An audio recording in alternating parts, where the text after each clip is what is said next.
Okay, welcome back to Amberg Acres. So I decided to put a fence in. We planted this Forage Factory a week or two ago. Yeah, it is August 6th, I believe, 5th or 6th, somewhere around there. And we planted that Forage Factory the last week in July because there was rain coming, so we quick threw it down, and we got like 1.25 inches rain, and it's all coming up. It's probably hard to see on the camera, but you can see it out here. Let me move you in a little closer. So this was weed free before we started. So all of this stuff here that you see that looks like grass coming up, that's the Forage Factory. That's the oats or wheat, whatever it was, rye. There was some rye in there.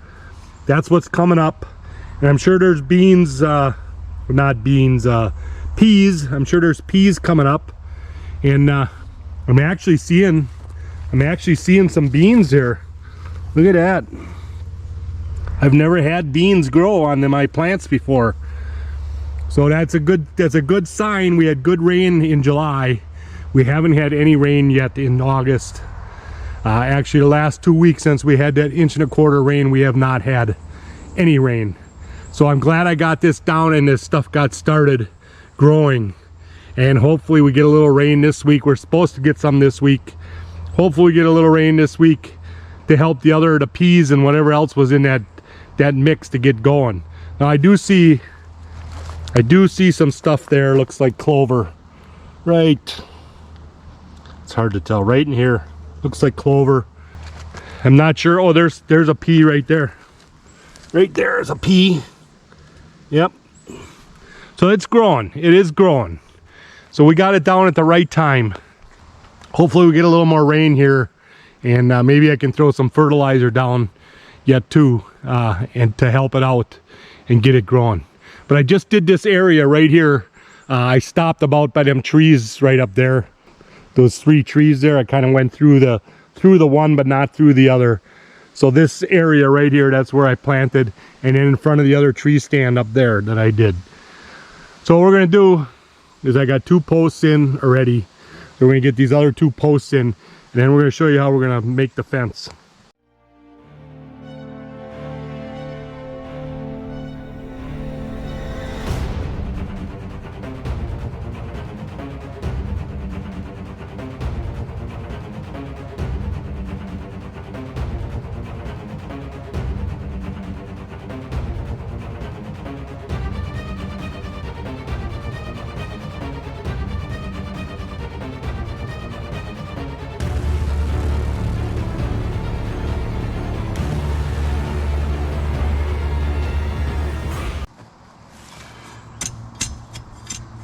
So we are making 100-foot square, if that makes any sense. 25 foot for each corner. So it's 100 foot all the way around. Hopefully that makes sense. So I started digging this stuff.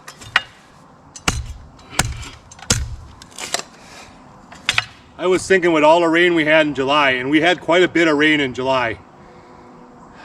I was thinking with all that rain we had in July, that this would be halfway soft out here yet, and it isn't. It is like rock. It's like chiseling rock. So that's the problem with sandy soil, is it drains really quick. So even though you might get 2 inches of rain, it doesn't stick around long because it just soaks right through.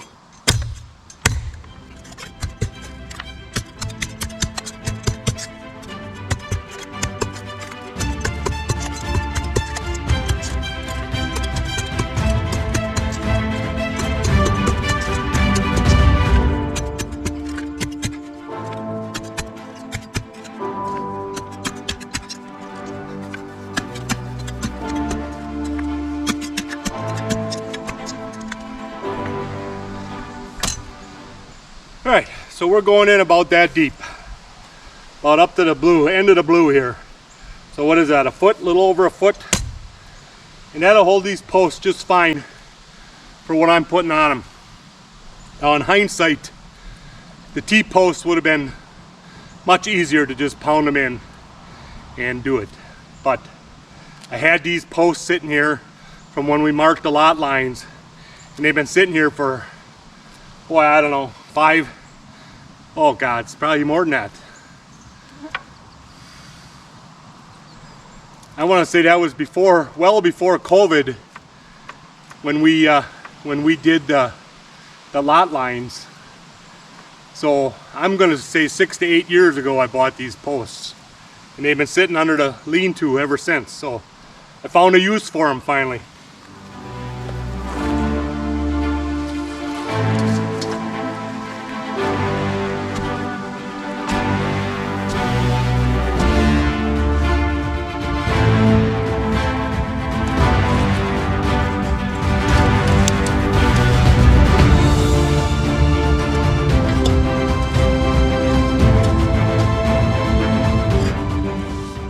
So it is supposed to be mid to high 80s all week, and chance of thunderstorms they got in there for like at least 3 of the days. So I'm hoping we get a little rain. But it has been a hot summer. You know, it really has. I don't know how it compares on the record charts or the record books for June, but June seemed like it was really hot compared to normal. July, yeah, was medium-ish for hot. You know, we had a lot of close to 90-degree days, you know, and now August is starting out with a bang too. We're in the mid-80s every day, so it's hard to get work done. So it's like it's almost 5 o'clock at night here. I figured I'd come out and try and get this done quick.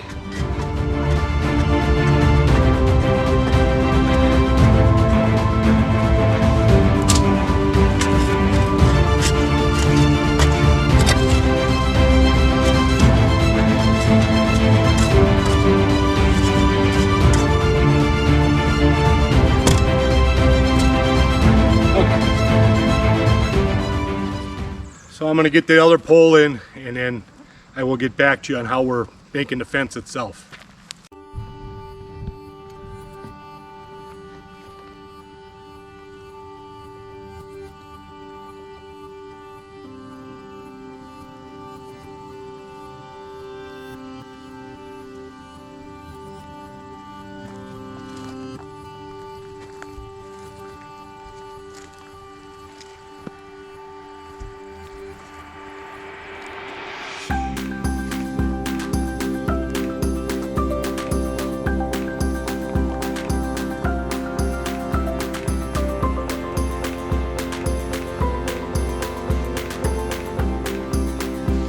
Look at him go up that tree. Get those leaves.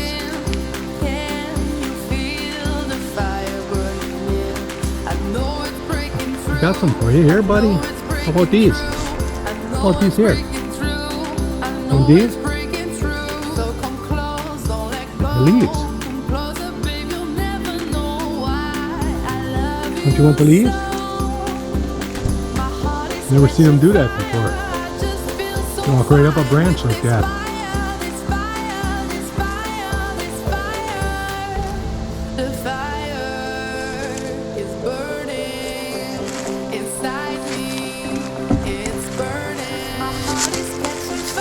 Sure you don't want mine?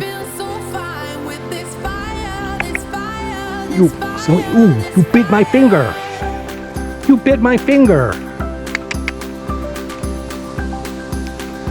Silly bird. Here, I'll just put him right there like that. Silly bird. You're silly. Hot days like this, make sure you always bring your favorite beverage along. Nothing better than a ice cold Mike's on a hot day.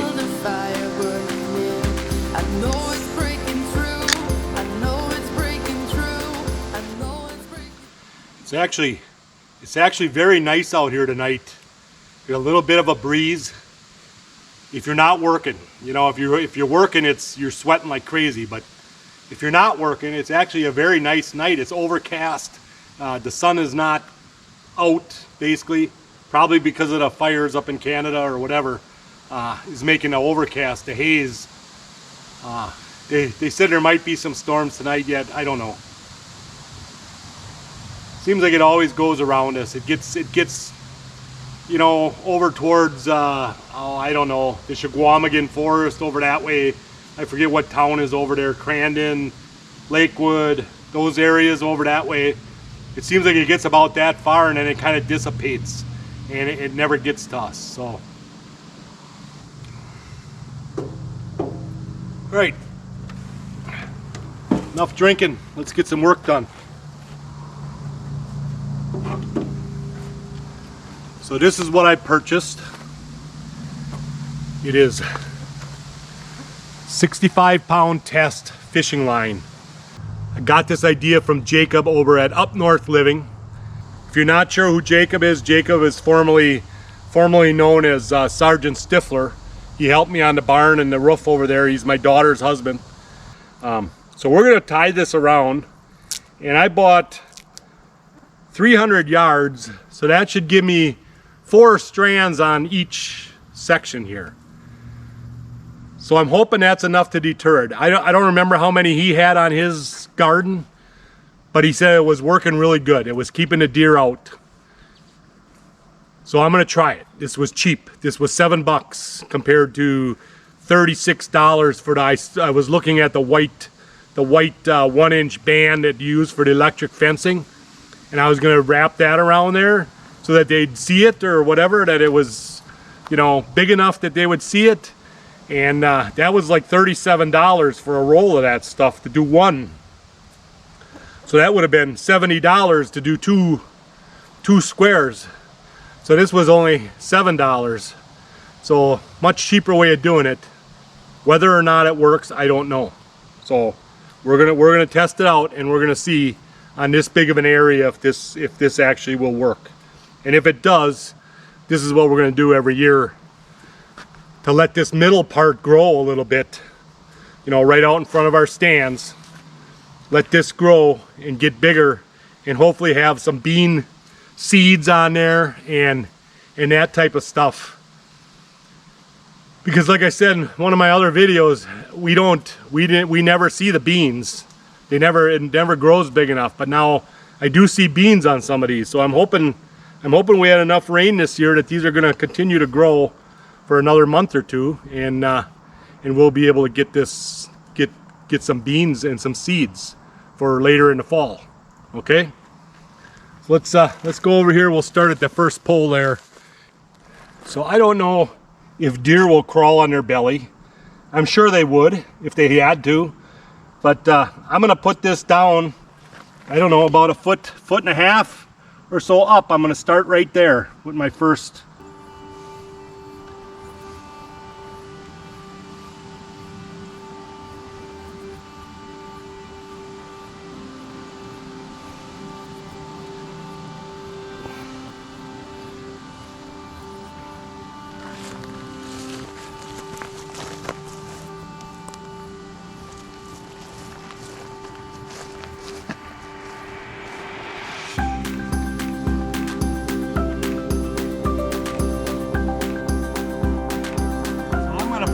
Tight. I'm going to go around the pole one time.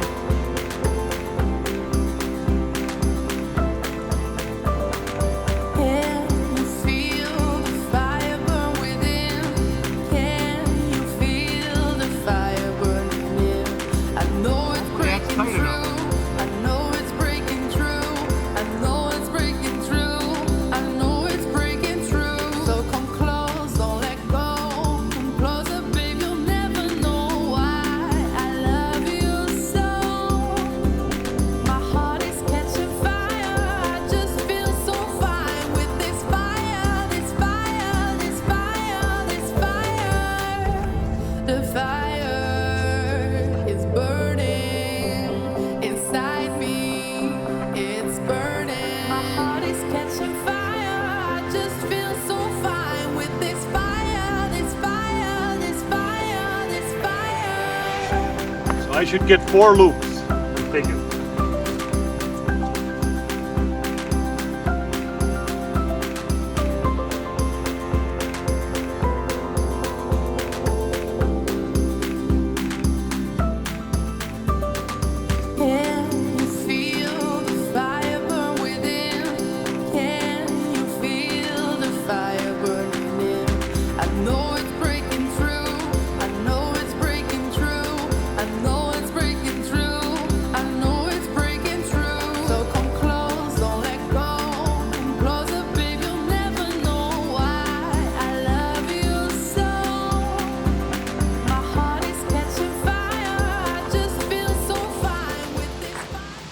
Now I know a deer can still jump over this, but I think this will be enough deterrent to keep them from just walking in there and eating at will. Okay, so if one jumps over here and there, that probably ain't the worst thing, you know. This fire, this fire, the fire is burning inside me. It's burning. My heart is catching fire. I just feel so fine with this fire, this fire, this fire, this fire.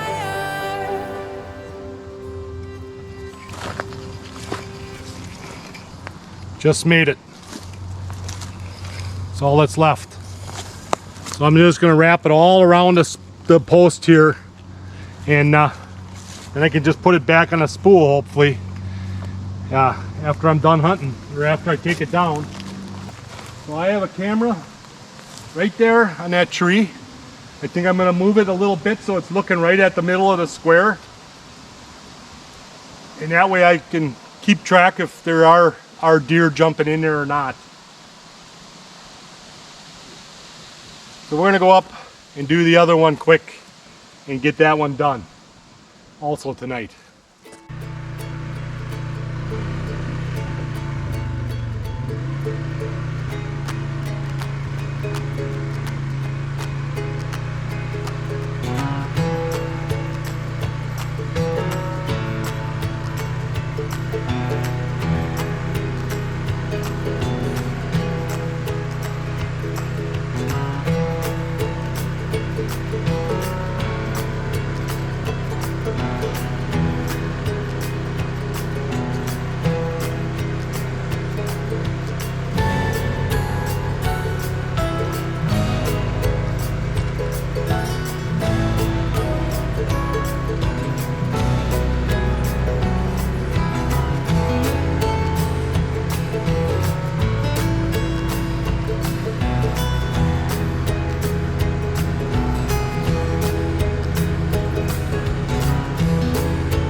Well, guys, I went and pulled the chips out of the cameras. It's been about a week.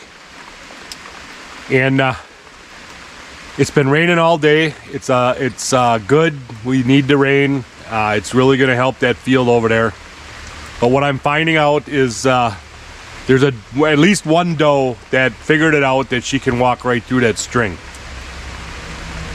So my answer is I need to put more string. I have them about a foot and a half apart, and she walks right through it like it's nothing.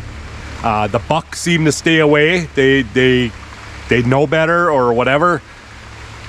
But she walks right through, and she's in the middle, eating at both ends of the field. So I'm gonna have to get some more string and try adding a few more rows of string and see if that deters her from going in there. Like I say, it's cheap, so that's why I'm doing it that way. And that's what I have to do, I guess. So if you like these videos, make sure you subscribe, and we'll catch you on the next one.